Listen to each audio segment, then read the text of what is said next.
ICCയുമായുള്ള ഒത്തുതീർപ്പലിൽ പാപ്പരത്ത നടപടിയിൽ നിന്ന് ഒഴിവാക്കപ്പെട്ട Indian company Byju's. ഇന്ത്യയുടെ 77ാം സ്വാതന്ത്ര്യദിനത്തിൻ്റെ ഭാഗമായി 1947 രൂപ മുതൽ എയർ ടിക്കറ്റ് നൽകാൻ തീരുമാനിച്ച വിമാന കമ്പനി എയർ ഇന്ത്യ എക്സ്പ്രസ്.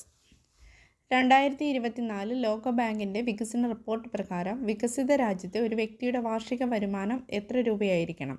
15 ലക്ഷം. രാമചരിതമാനസം, തുളസീദാസ് രാമായണ എന്നിവ മലയാളത്തിലേക്ക് വിവർത്തനം ചെയ്തത് പ്രൊഫസർ CG രാജഗോപാൽ.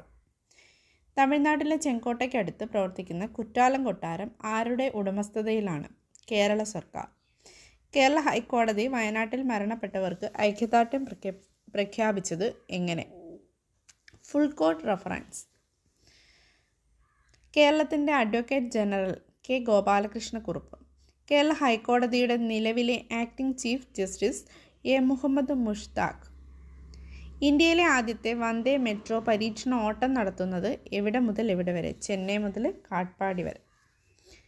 ശീതയുദ്ധത്തിനും സോവിയറ്റ് തകർച്ചയ്ക്കും ശേഷം തടവുകാരെ മോചിപ്പിക്കാൻ ധാരണയായത് ഏതെല്ലാം രാജ്യങ്ങൾ തമ്മിലാണ്? Russia, America. അപ്പോൾ ഇത് നന്നായി പഠിക്കുക.